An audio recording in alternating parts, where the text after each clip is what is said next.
শ্রাবণধারার রূপকথা লিখেছেন অনামিকা তাহসিন রোজা। পর্ব সংখ্যা ৬। করিম সাহেব সম্পর্কে ধারার চাচা অর্থাৎ রহিম সাহেবের ভাই। চাচার সাথে ধারার খুব একটা খারাপ সম্পর্ক ছিল না। করিম সাহেব ধারাকে আদর করতেন খুব। নিজের মেয়ে কণিকা ও ধারার মধ্যে তিনি কখনো পার্থক্য করেননি, কিন্তু বাস্তবতার ভিত্তিতেই ধারার চাচি সোহাগী বেগম পছন্দ করেন না ধারাকে। পরিবারের বোঝা মনে করতেন, এমনকি এই কারণে ধারাকে কাজের মেয়ের মতো বাড়িতে দিনরাত খাটাতেন। ধারার ওপর যে গত 7টা বছর ধরে কি কি অত্যাচার হয়েছে তা আসলে কাউকে বলে বোঝানোর মতো না। এত কিছুর পরও যখন ধারা শহরে গেল, একটা ভালো পরিবারে নিজের স্থান পেল, এই খবর সোহাগী বেগমের কানে যেতেই তিনি আরো বেশি ক্ষিপ্ত হয়ে ওঠেন। হিংসাত্মক মন নিয়ে চলতে শুরু করলেন তিনি। এক মুহূর্তের জন্য আফসোস করলেন কেন তিনি ধারাকে বিয়ে না দিয়ে নিজের মেয়ে কণিকাকেই দিলেন না। তাহলে শহরে গিয়ে হয়তো কণিকাও ভালো থাকতে পারত। এদিকে করিম সাহেব সস্থির শ্বাস ফেলেছেন। এত বছর পর ধারার জন্য কিছু করতে পেরে শান্তিতে ভরে উঠেছে তার বুক। কিন্তু জামাই সহ ধারা গ্রামে আসছে, এ নিয়ে তিনিও একটু চিন্তিত। নিজের স্ত্রীকে ভালো করে চেনেন তিনি, এ কারণেই আগে থেকে স্ত্রীকে সতর্কবাণী দিয়ে রেখেছেন যেন কোনো কিছু না করেন। অন্তত বাড়িতে মেহমান আসবে, তার সামনে যেন মান সম্মানটা বাঁচায়। দুপুরের একটু পরে গ্রামে এসে পৌঁছেছে শ্রাবণ আর ধারা। গ্রামের রাস্তায় ঢোকার সাথে সাথেই বড় করে শ্বাস নিয়েছে ধারা। মনে হচ্ছে যেন কতগুলো বছর পর আবারও পা রেখেছে নিজের ভিটে মাটিতে। তবে শ্রাবণও যে বিরক্ত হয়েছে তা নয়। করিম সাহেবের বাড়ি মোটামুটি ভালোই বলা চলে। আধা পাকা বাড়ি করেছেন তিনি, তবে দিন দিন দিন কৃষিকাজেও অবনতির কারণে আর্থিক অবস্থা একটু খারাপ যাচ্ছে তার। তাই ধারাকে এভাবে শহরে বিয়ে দিয়ে পাঠিয়ে দিতে তিনি নাকচ করেননি। মেয়েটাকে দেখাশোনা করার মতো, খাওয়ানোর মতো সামর্থ্য নেই তার। এদিকে শ্রাবণরা বাড়িতে পৌঁছাতেই করিম সাহেব তাদের একটা ঘরে জায়গা করে দিলেন। বেশ গোছগাছ করেই রাখা ঘরটা সাজিয়েছে কণিকা, করিম সাহেবের বড় মেয়ে কণিকা। এছাড়া আরো দুজন ছোট ভাই আছে তার, সাইম আর লিজান। তাদের বয়স মোটামুটি 9-10 বছরের মতো। কণিকার বয়স 14 বছর। ছোট থেকে মায়ের পরে সে সর্বদাই ধারাকে ভরসা করে এসেছে, বুবু হিসেবে সম্মানও দিয়েছে অনেক। তাই ওরা বাড়িতে ফেরা মাত্রই খবর পেয়ে খেলার মাঠ থেকে সাইম লিজান সহ একসাথে ছুটে এসেছে কণিকা। বাড়িতে ঢুকেই রান্নাঘরে থাকা সোহাগী বেগমকে উদ্দেশ্য করে কণিকা বলল, মা, বুবু নাকি বাড়িতে আইছে, কই ওরা? সাইম আর লিজানো বড় বোনের দুপাশ থেকে মাথা ঝুঁকিয়ে উকি মারল। তারাও জানতে আগ্রহী। সোহাগী টানা রান্নাঘর থেকে রান্না করতে করতে ঘেমে একাকার। এই সময়ে মেয়ের কথা শুনে তিনি বিরক্তির সাথে মুখ কুঁচকে বললেন, আইছে তো আইছে, অত লাফানোর কি আছে? এই মেয়ে বাড়ি থাকলেই তো অগো শয়তানি মাথায় জাগে ওঠে। যা দেখা কইরা আয়, বড় ঘরটাতে জায়গা দিছে তোর বাপ। কণিকা আর কিছু শোনার প্রয়োজন বোধ করলো না। হাসি মুখে পরনের জামাটা এক হাতে গুটিয়ে ছুটল বড় ঘরের দিকে। পিছু পিছু সাইম আর লিজানো দৌড়ে দিল। ঘরে ঢুকে স্বস্তির শ্বাস ফেলল শ্রাবণ। যতটা খারাপ ভেবেছিল ঘরটা ততটাও খারাপ নয়। ধারা ইতোমধ্যে ব্যাগ থেকে কাপড় চোপড় বের করে ড্রয়ারে রাখতে থাকলো। তবে ভ্রু কুঁচকে একটা জিনিস পর্যবেক্ষণ করলো শ্রাবণ। ঘরে একটাই বিছানা, আশেপাশে কোনো সোফাও নেই যে একজন ঘুমাতে পারবে। এবার ঘুমাবে কিভাবে ও? পরের কথা পরে ভাববে বলে আপাতত ঠোঁট গোল করে দীর্ঘশ্বাস ফেলল শ্রাবণ। নিজেও ব্যাগ থেকে কাপড় বের করে ধারাকে দিয়ে ধারাকে দিয়ে বলল, গুছিয়ে রাখো। বড় ঘরের দরজা অর্ধেক খোলা রাখা। কণিকা এক টুকরো বাতাসের মতো হুড়মুড় করে ঢুকে উঠেই চিৎকার করে বলে উঠল, বুবু। ধারা হকচকিয়ে ঘুরে তাকায়। কয়েক সেকেন্ডের জন্য চুপ করে দাঁড়িয়ে থাকে দুজন।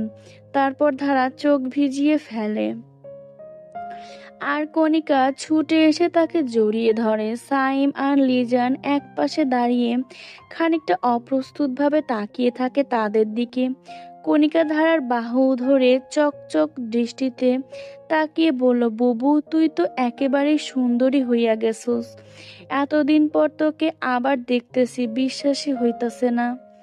ধারা হেসে বলল, এতদিন পর কোথায়, কদিনই তো হলো।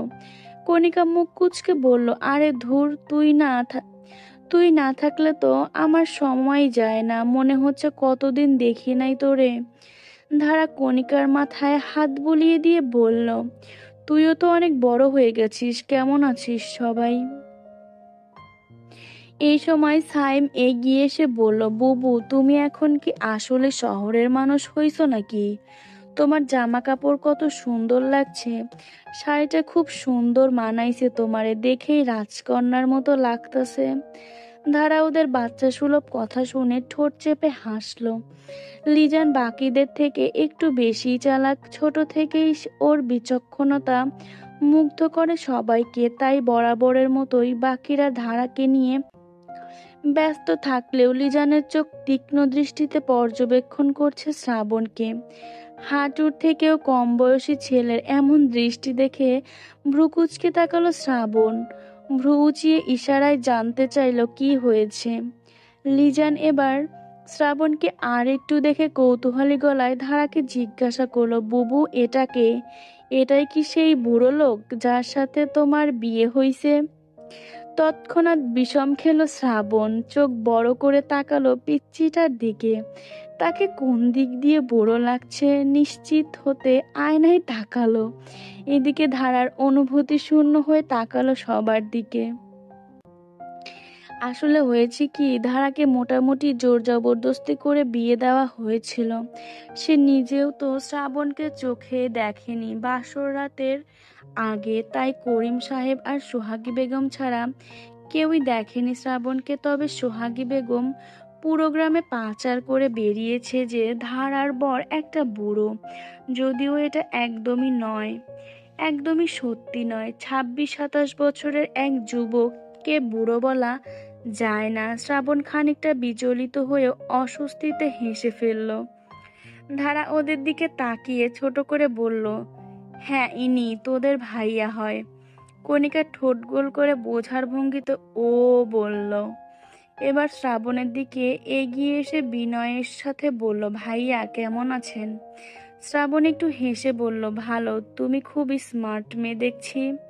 কণিকা গর্বের সাথে হাসলো। সিয়াম না, এখানে তো সাইফ হবে। সাইফ আর লিজানো সাথে সাথে বলে উঠল, আমরাও তো স্মার্ট।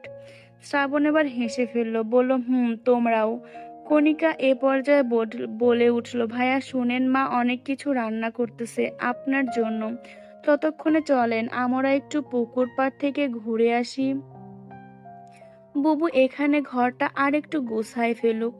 শ্রাবণ এবার ঠোঁট ভিজিয়ে তাকালো ধারার দিকে। দৃষ্টিটা কেমন যেন অপরিচিত লাগলো ধারার কাছে। মানুষটা কি নীরবেই অনুমতি নিতে চাইছে ধারার কাছে? বিস্ময়ে অনুভূত হলো ধারা। কিছু বুঝতে না পারলেও মিনমিন করে বলল, বাড়ির পেছনেই পুকুর পাড়, চাইলে ঘুরে আসতে পারেন।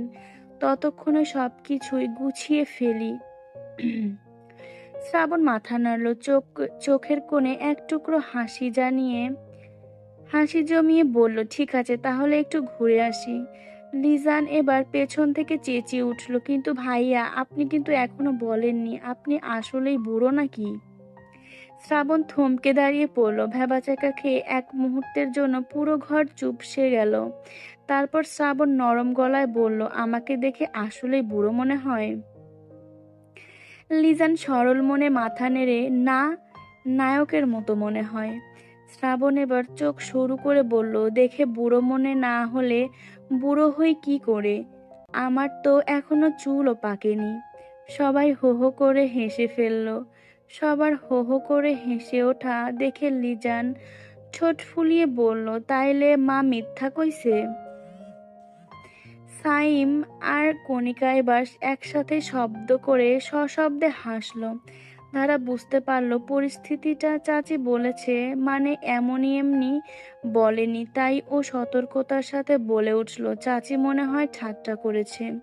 ও সব বাদ দে, এইটা তুই আবার বেশি জোরে বলিস না, শুনলে চাচি তোকে রান্নাঘরে আটকে রাখবে।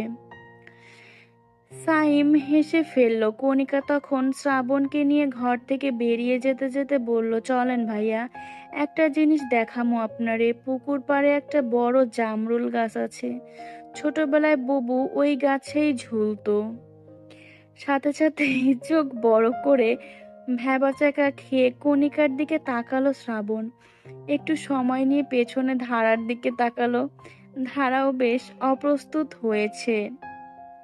এমন সময় এমন কথা সে আশা করেনি। ঘাড় ঘুরিয়ে ধারার মিয়ে যাওয়া দেখে ঠোঁট চেপে হাসল শ্রাবণ। কণিকার দিকে তাকিয়ে হেসে জবাব দিল, তাই নাকি? তোমার বুবুকে তো এখন দেখে মনে হয় না যে আগে এমন বাদর ছিল। আসলে আসলে গাছে ঝুলতো নাকি? কণিকা কিছুক্ষণ ভাবান্তর হয়ে ফিক করে হাসলো, মুখে বলল, ঠিক বলেছেন তো। তারপর কণিকা সাইম লিজান মিলে চারদিক গম গম করতে করতে বেরিয়ে গেল পুকুর পাড়ের দিকে।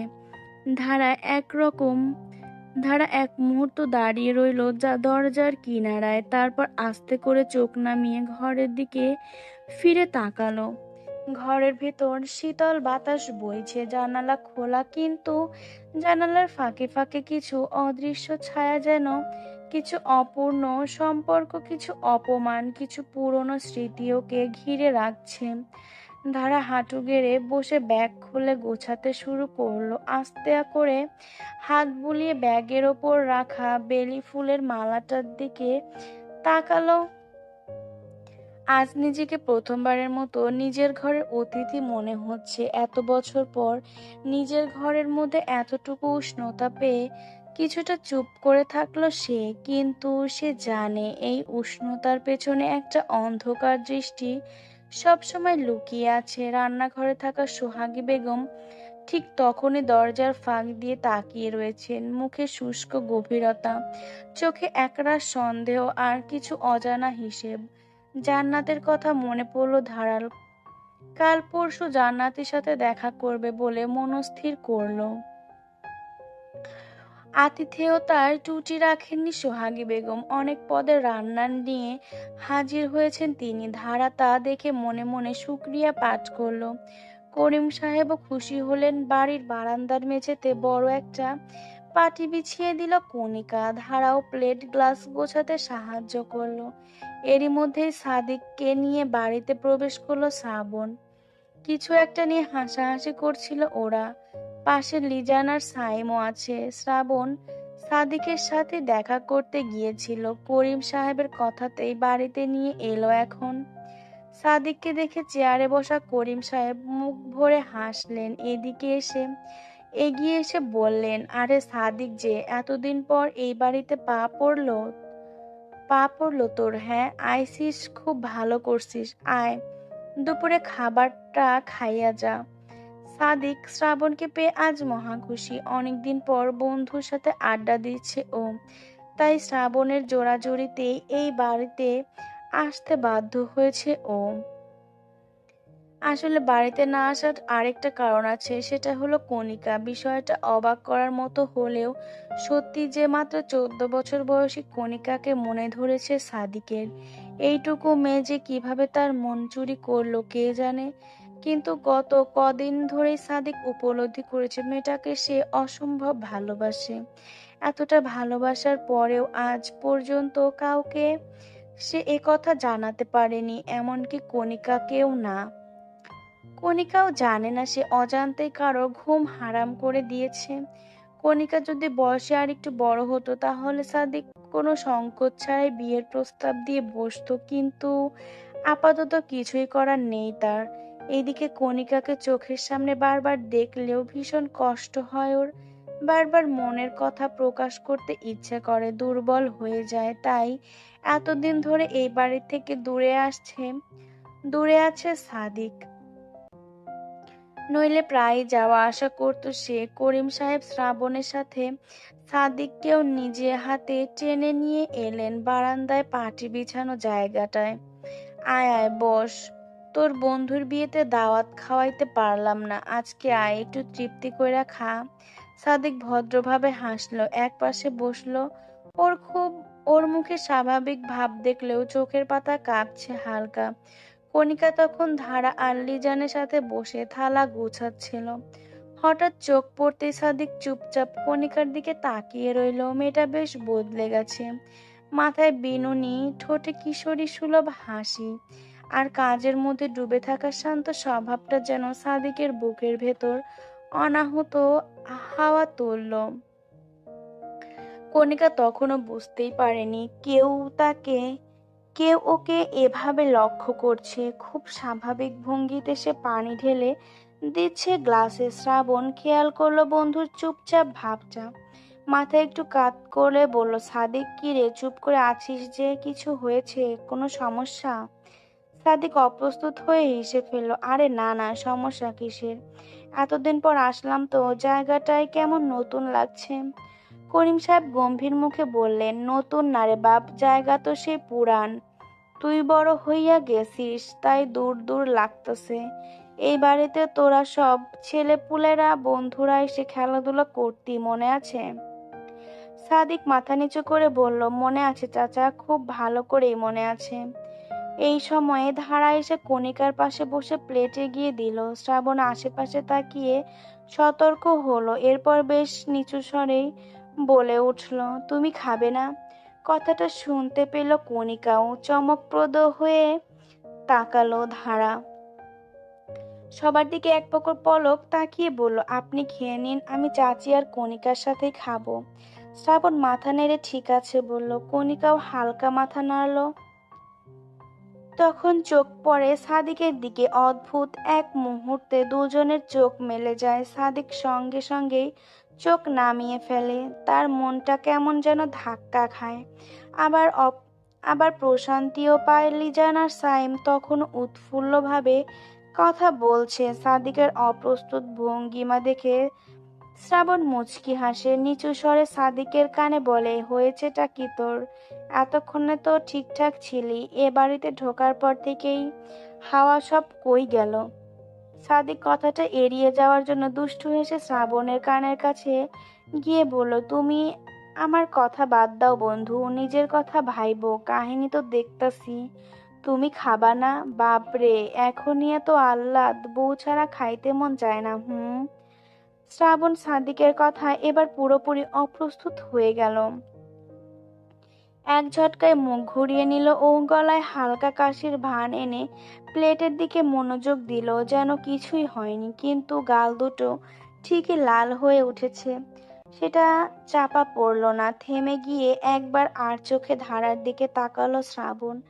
ধারা তখন চাচির পাশে বসে কণিকাকে সহায়তা করছে, কিন্তু মুখের ভেতর একরকম সংযত হাসি লুকিয়ে আছে, যেন ওরাও সব শুনেছে, অথবা অন্তত আন্দাজ করতে পেরেছে। শ্রাবণ পরিস্থিতি স্বাভাবিক রাখতে মেকি হেসে বলল, এইসব কথাবার্তা এখনো তোর মুখে মানায় না সাদিক। তুই আগে বল, কবে এমন প্রেমালাপ শিখলি? সাদিক ভেঙচি কেটে বলল, জীবন শেখায় রে ভাই, তবে এইবার কিন্তু তোকে দেখে বুঝতাছি তুইও আর আগের মতো নাই, তোর মধ্যে একটা বদল এসেছে। শ্রাবণ মুখ নামিয়ে নিল, নিঃশব্দে খাবার গুজে নিচ্ছে প্লেটে, কিন্তু মাথার ভেতরে ঘুরপাক খাচ্ছে সাদিকের কথা। এদিকে কণিকা রান্নার হাঁড়ির ঢাকনা তুলে বাবার জন্য কিছু তুলে দিচ্ছিল। হঠাৎ করেই ওর চোখ গেল সাদিকের দিকে। ছেলেটা চুপচাপ বসে আছে, কিন্তু চোখে অন্যরকম উজ্জ্বলতা। কণিকা কিছুটা অজান্তেই একটুখানি বেশি সময় ধরে তাকিয়ে রইল ওর দিকে। সোহাগে বেগম সেটা খেয়াল করে হালকা ধমকের সুরে বললেন, কণিকা রে, কি হইল? চুড়ি বানাইয়া পরবি নাকি? কণিকা চমকে উঠে দ্রুত বলল, না মা, এই দিতাছি তো। তারপর চুপচাপ হাঁড়ি ঢাকনাটা রেখে দিল, কিন্তু ওর মনের ভেতর একটা প্রশ্ন কুকড়ে কুকড়ে উঠতে লাগলো। সাদিক ভাইয়া এত চুপ কেন আজকাল? আগে তো কত হাসতো, কথা বলতো, আজ এমন করে তাকালো কেন? কণিকার মনের কৌতূহল বোধহয় শুনতে পেল লিজান। পাশ থেকেও তার গম্ভীর মুখে সাদিককে প্রশ্ন করলো, ভাইয়া তুমি কি অসুস্থ নাকি? এই সরল প্রশ্নে সবাই হেসে ফেলল। শ্রাবণ গলায় একটু রাগ মিশিয়ে বলল, না পিচ্চি নেতা, তোমার ভাইয়ার ব্যবসায় লাল বাতি জ্বলেছে মনে হয়। সবাই তখন হেসে উঠল, কিন্তু একা চুপচাপ থেকে গেল। ওর দৃষ্টিটা আবার একবার খুঁজে ফিরল কণিকাকে, আর কণিকা ওর দিকেই তাকিয়ে এবার চোখ সরিয়ে নেয়নি। শ্রাবণের মধ্যেই হাতে আঙুল চালিয়ে বলে উঠল, তুই চাইলে আবার নিয়মিত আসতে পারে সেখানে সাদিক। চাচা একা থাকে সবাইকে নিয়ে, লিজান, সাইম ওরাও বড় হচ্ছে, আশেপাশে থাকিস ওদের। সাদিক কিছু না বলে মাথা নিচু করলো, কেবল পাটির কিনারে আঙুল চালিয়ে খেলতে লাগলো। ওর চোখ যে গভীর কিছু বাসা বেঁধেছে সেটা বোঝার জন্য আর কিছু দরকার নেই ভেবেই শুধু হাসলো হালকাও। মনে মনে বলল, যেদিন কণিকার চোখে একটা ভরসার আভা দেখব, সেদিন না হয় সব বলেই ফেলবো, সারা জীবনের জন্যই তখন পাশে থাকবো। এদিকে কণিকা সোহাগী বেগমের কানে কানে বলে উঠল, মা, সাদিক ভাইয়া কেমন চুপচাপ না? আগে তো কত কথা বলতো। সোহাগী বেগম মুখ কাঁচুমাচু করে বললেন, বুড়ো হয়ে গেছে বোধহয়। কণিকাও হেসে ফেলল। তার মা কথায় কথায় সবাইকে বুড়ো বানিয়ে দেয়, কিন্তু কে জানে সেই হাসির পেছনে একটা হালকা কৌতূহল, না বলা কিছু অনুভূতির বীজ কিনা জন্ম নিচ্ছে।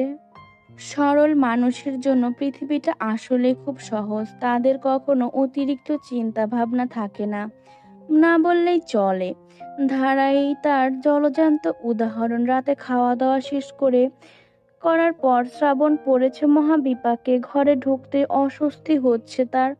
আজ তো ওরা একই ঘরে থাকবে, আবার ঘরের কোনো সোফা বা ডিভান কিছু নেই। তবে কি আজ ধারার সাথে এক বিছানায় শুতে হবে?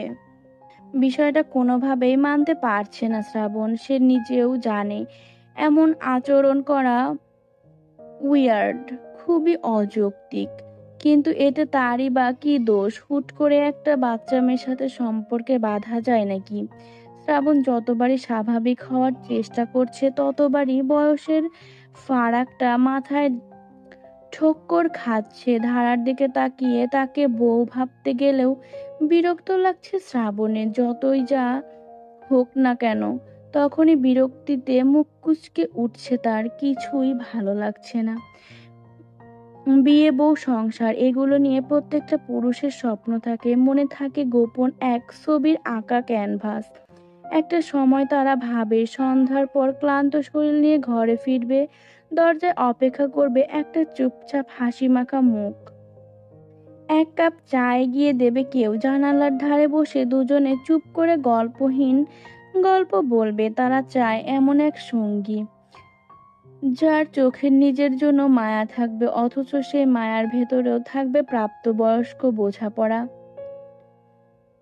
কিন্তু সেই স্বপ্ন যখন বাস্তবের বালিতে পা রাখে, তখন অনেক সময়ই তার গড়নটা ভেঙে যায়। শ্রাবণের ক্ষেত্রেও ঠিক সেটাই ঘটেছে। আজ রাতটা তাকে একটা অচেনা পরিস্থিতির মুখোমুখি দাঁড় করিয়েছে। খাওয়া দাওয়া শেষ করে পা দিয়েই যেন শরীরের কোথাও সুতোর মতো টান লেগেছে। একটাই বিছানা, কিন্তু একজন সম্পূর্ণ অপরিচিত, বয়সের অনেক ছোট এক মেয়ের পাশে শোয়া, তাকে স্ত্রী বলে মানা, এই বিষয়টা এতটাই বিচ্ছিরি লাগে শ্রাবণের, যেন নিজের ভেতরে স্বাভাবিকতা কষ্ট দিয়ে ঠেলে নতুন কিছু মেনে নিতে হচ্ছে। শ্রাবণ যতই নিজেকে বোঝাতে চাক সব ঠিক, আই নো এটা এখন রিয়েল লাইফ, ততবারই একটা ঘোর লাগা অস্বস্তি শরীরকে জড়িয়ে ধরে। ধারার দিকে তাকালে সে কাউকে দেখে না যে তার সংসার সঙ্গী হতে পারে, বরং একটা সদ্য কৈশোর পেরোনো বাচ্চা মেয়ের মতো মনে হয়। বয়সের ফারাকটা যেন চোখে আঙুল দিয়ে দেখিয়ে দেয়, তুই এই মেয়ের স্বামী কেমন করে। এবং ঠিক এখানেই শ্রাবণের এমন আচরণ অস্বাভাবিক নয়, বরং স্বাভাবিকই, কারণ সম্পর্কের মৌলিক ভিত্তি হলো সমতা, বয়স, মানসিকতা, পারস্পরিক বোঝাপড়া। এসব কিছু যখন ভারসাম্য থাকে না, তখনই সম্পর্ক হয় দায়িত্বের বোঝা।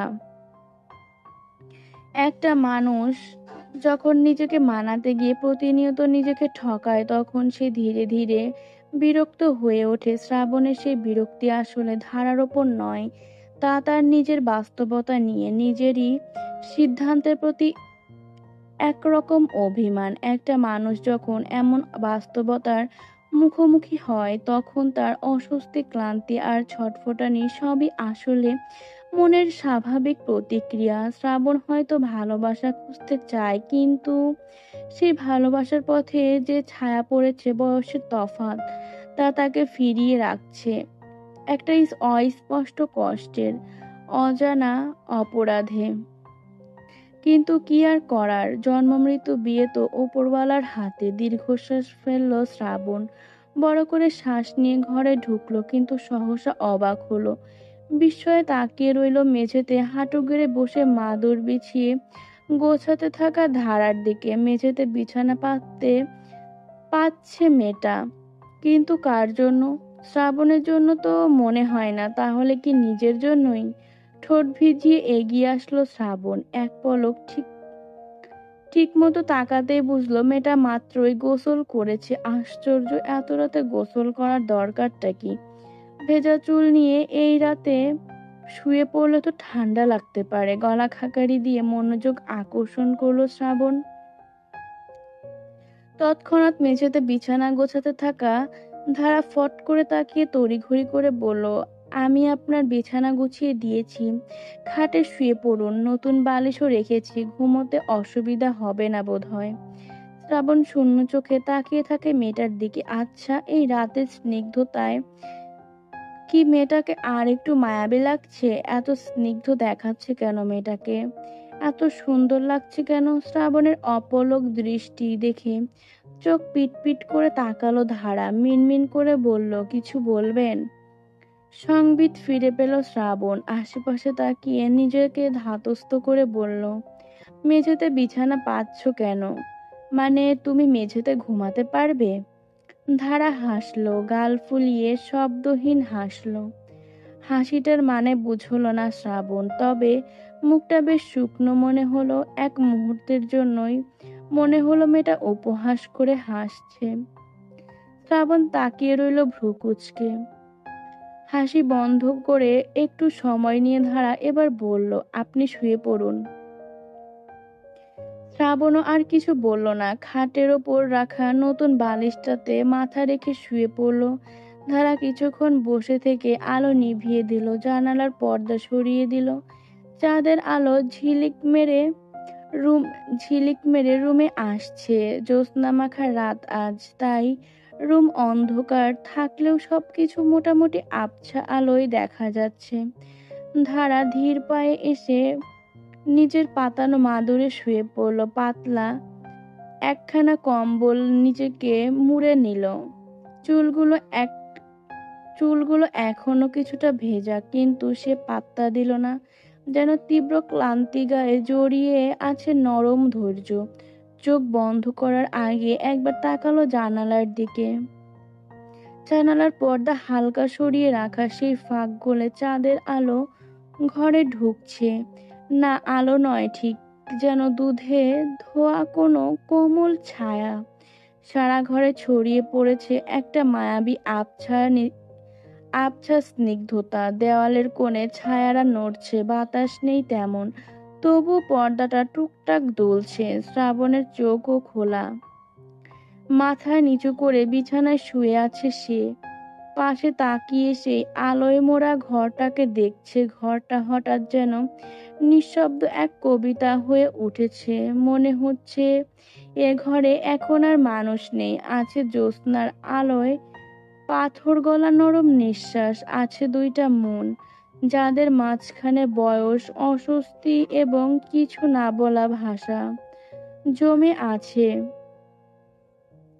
শ্রাবণ জানে না এই রাতে সে ঘুমাতে পারবে কিনা, কিন্তু তার মনের গ্লানি, বিরক্তি, অস্বস্তির ভেতর দিয়েও এই আলো, এই নীরবতা আর মেঝেতে শুয়ে থাকা মেয়েটার পাশে একটা অদ্ভুত প্রশান্তির ছায়া ফেলছে। ঘুম আসুক বা না আসুক, এই রাতটা সে মনে রাখবে, কারণ এই প্রথমবার সে বাস্তবতাকে আরেকটু নরমভাবে দেখতে শুরু করেছে।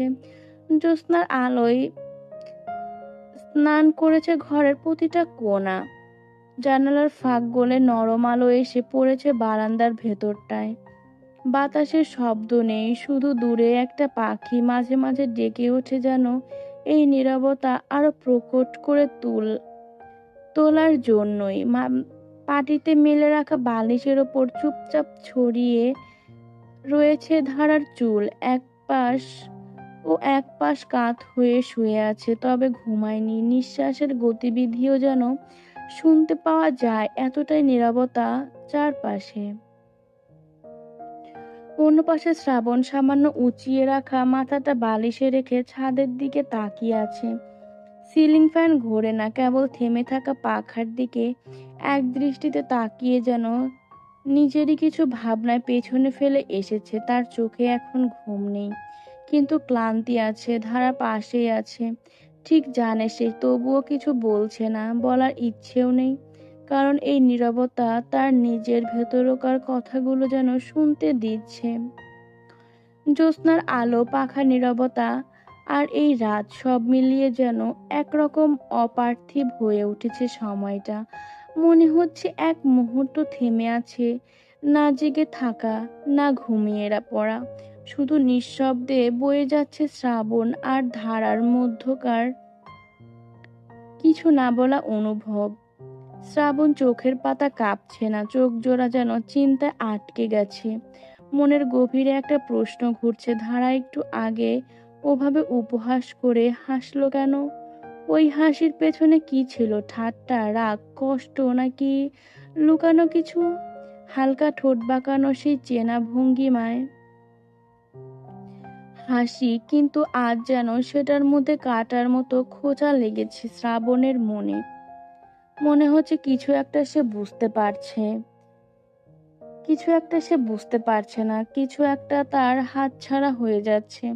ও দেখলো পাশে ধারা মেঝেতে এক পাশ হয়ে শুয়ে আছে। তার মুখ দেখা যাচ্ছে না, কেবল তার চুলগুলো ছড়িয়ে আছে পাটির ওপর। নিঃশব্দ নিঃশ্বাস পড়ছে তার। শ্রাবণের ইচ্ছে করছে জিজ্ঞাসা করতে, তুমি হাসলে কেন, কিন্তু শব্দ করে না। তুমি শুধু নীরব তাকিয়ে থাকে সিলিং ফ্যানের দিকে, যেন উত্তর সেখানে কোথাও ঘুরপাক খাচ্ছে। নিজেকে আর দমাতে পারল না শ্রাবণ। শুকনো একটা ঢোক গিলে মেঝেতে শুয়ে থাকা ধারার দিকে তাকিয়ে গুমোট স্বরে ডাকলো, তুমি কি ঘুমিয়েছ? কেবলই চোখ বুজেছিল ধারা। শ্রাবণের কণ্ঠ পেতেই চমকে তাকালো। ঘাট ঘুরিয়ে বিছানার দিকে তাকিয়ে মাথা নেড়ে না বুঝিয়ে বেশ ধাতস্থ কণ্ঠে বলল, কিছু লাগবে আপনার? শ্রাবণ এবার সোজা থেকে পাশ ফিরে শোয়। ধারার দিকে কাত হয়ে মেঝেতে তাকিয়ে বলে, তুমি তখন হাসলে কেন ওভাবে? ধারা প্রথমে বুঝতে পারল না, কিছুক্ষণ অপলক দৃষ্টিতে তাকিয়ে থেকে বলল, কখন? শ্রাবণ এবার ঠোঁট ভিজিয়ে বলল, একটু আগে। এবার হয়তো মনে পড়ল ধারার। সেও এবার শ্রাবণের দিকে একপাশ হয়ে ফিরে কাত হয়ে শুয়ে পড়ল। বিছানায় অধীর আগ্রহী চোখ নিয়ে শুয়ে থাকা শ্রাবণের দিকে তাকিয়ে ঠোঁটে শুকনো হাসির রেখা টেনে বলল, আপনি যে জিজ্ঞাসা করলেন মেঝেতে ঘুমাতে আমার সমস্যা হবে কিনা, সেই কথাটা শুনেই হাসি পেল। শ্রাবণ ভ্রু কুঁচকে তাকালো ষোড়শীর দিকে, জিজ্ঞাসা করলো অবিলম্বে, কেন? ধারা এক মুহূর্ত নীরব থাকে। লোকটা ভীষণ আগ্রহ নিয়ে তাকিয়ে আছে, জানার ইচ্ছে করছে বহু। ধারাও ঠোঁট চেপে তাকালো। জ্যোৎস্নার আলোয় তার চোখ দুটো ঝিল ঝিলমিল করছে, যেন কোনো অতীত তার পাথরের মতো পাঁজরে ধাক্কা মেরে গেছে হালকা করে। অতঃপর নিঃশব্দে হাসে, সে একই চেপে রাখা হাসি, যেটা শ্রাবণ আগেও দেখেছে, তবে এবার তাতে ব্যঙ্গ নেই, কেবল বিষাদের ছায়া। ধারা নিচু গলায় বলল, আমি ছোট থেকেই তো মেঝেতেই ঘুমাই। বিছানায় ঘুমানোর অভ্যাস কখনো হয়নি, কখনো বিছানা পাইনি। শ্রাবণ ধীরে ধীরে ভ্রু কুঁচকায়, কথাটা মানে বুঝতে সময় লাগবে হয়তো। ধারা একটু থেমে শ্বাস টেনে আবার বলে, আপনি শহরের মানুষ, হয়তো বুঝবেন না। চাচার বাড়িতে বড় হয়েছি তো, ছোট থাকতে বুঝিনি, পরে বুঝেছি এটা তো আমার বাড়ি না। চাচির বিছানায় তো আর আমার জায়গা হতো না, আমাকে তো কণিকার বিছানাতেও ঘুমাতে দিত না, তাই রান্নাঘরের পাশে একটা পাটি পেতে ঘুমিয়েছি। মানে ঘুমাতাম, ছোট থেকে তাই করে এসেছি। শীতে কম্বল জোটেনি, বর্ষায় ছাদ চুইয়ে পানি পড়েছে গায়ে, তারপরেও কখনো কিছু বলিনি, বলতে পারিনি। হঠাৎ করেই আবারও ফিক করে হাসল ধারা। তাই আপনি হ- তাই আপনি হঠাৎ জিজ্ঞেস করলে তাই আপনি হঠাৎ জিজ্ঞাসা করলেন আমি মেঝেতে ঘুমাতে পারবো কিনা। এই কথাটাতে এত অদ্ভুত লেগেছিল, মনে হলো কেউ যেন প্রথমবারের মতো জানতে চাইলো আমি কেমন আছি। এই কারণে হেসে ফেলেছিলাম, আপনি কিছু মনে করবেন না। গলায় কোনো অভিমান নেই, শুধু স্বীকার করে নেওয়ার ক্লান্ত সত্য। চুপ করে যায় ধারা, শব্দ নেই আর কোনো, শুধু দূরের কোথাও যেন রাতে কুকুরটা আবার ডাকছে। কিন্তু শ্রাবণের বুকের মাঝে কিছু একটা ধপ করে পড়ে, তার মুখটা শক্ত হয়ে আসে। কিছু বলার চেষ্টা করেও গলার শব্দ আটকে যায়। এই মুহূর্তে সে যেন ঠিক করে উঠতে পারছে না। ধারার জন্য কি অনুভব করছে, মায়া, অপরাধবোধ, না একরকম গভীর গলিত কষ্ট? সে শুধু তাকিয়ে থাকে মেয়েটার দিকে, জ্যোৎস্নায়, যার মুখটা এখন আরো মায়াময়, আরো একা। শ্রাবণের মনে পড়ে বিয়ের রাতে সেও ধারাকে বিছানাতে জায়গা দেয়নি। নিষ্ঠুরের মতো সেই রাতে মেয়েটা সোফাতে ঘুমাতে দিয়েছিল। সেই সময়ে একটুও খারাপ লাগেনি শ্রাবণের, কিন্তু এই মুহূর্তে বুকটা ধক করে উঠেছে। ওর চাচা চাচির মতো সেও তবে ধারাকে বিছানা দিল না? ওর চাচা চাচির মতো সেও তাকে বিছানা দিল না? কোনো মতে শুকনো ঢোক গিলে শ্রাবণ নিজে শুয়ে থাকা কোনোমতো শুকনো ঢোক গিলে শ্রাবণ নিচে শুয়ে থাকা খাটটার দিকে তাকিয়ে বলল, এই খাটটা কি নতুন? ধারা খানিকক্ষণ চুপ করে থাকে। জ্যোৎস্নায় আলোয় ওর মুখের রেখাগুলো যেন আরো গভীর হয়ে ওঠে। তারপর আস্তে করে বলে, খাটটা তো নতুন, আপনার জন্য চাচা আনিয়েছেন। আগে আমার থাকার মতো কিছুই ছিল না এই ঘরে। ওর গলার স্বর খুব নরম, কিন্তু সেই নমনতার ভেতরেও একটা চাপা কষ্ট লুকানো, যেন কেউ দীর্ঘদিনের অভিমানকে চুপচাপ বুকে চেপে বসে আছে। শ্রাবণ মাথা ঘুরিয়ে তাকায় ওর দিকে। ধারা তখনও পাশ ফিরে শুয়ে আছে মেঝেতে, একদম নির্লিপ্ত ভঙ্গিতে, কিন্তু শ্রাবণের ভেতরটা তোলপাড় হয়ে যায়। বুকের ভেতর গুঞ্জন তোলে এক অদ্ভুত বেদনার, অনুতাপের ঝড়। সে জানে ওর জন্যই মেয়েটা একসময় এই ঘরের ভেতরে জায়গাটুকু পর্যন্ত পায়নি, অথচ আজ তারই থাকার মতো সব তৈরি। আর ধারা শুয়ে আছে মেঝেতে। শ্রাবণ আবার কিছু বলতে যাবে, কিন্তু মুখ টুক খুলে শব্দ পায় না। কিন্তু মুখ খুলে কোনো শব্দ পায় না। জ্যোৎস্নায় ঘরটা আরো নিস্তব্ধ হয়ে পড়েছে। শ্রাবণ চায়নি, তবুও মুখ ফসকে জিজ্ঞাসা করে ফেলে, তুমি কখনোই বিছানায় ঘুমাওনি? এবার খুশিতে কৃতজ্ঞতায় শব্দহীনভাবে মুখ ভরে হাসলো ধারা। খুশিতে আপ্লুত হয়ে বলল, ঘুমিয়েছি তো, ওই যে আপনার বাড়িতে, আপনার পাশের রুমে যে এক রাত থাকলাম, সেবারই জীবনে প্রথমবার বিছানায় ঘুমিয়েছি। তবে হুট করে বিছানা পেয়েছিলাম তো, সেই রাতে ঘুম হয়নি বলেই বিষাদ মুখে হাসলো ধারা।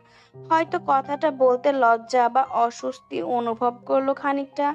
শ্রাবণ হঠাৎ চুপ করে যায়, আবিষ্কার করে মেয়েটা হাসি মুখে পৃথিবীর সবচেয়ে বেদনাদায়ক কথা বলতে সক্ষম।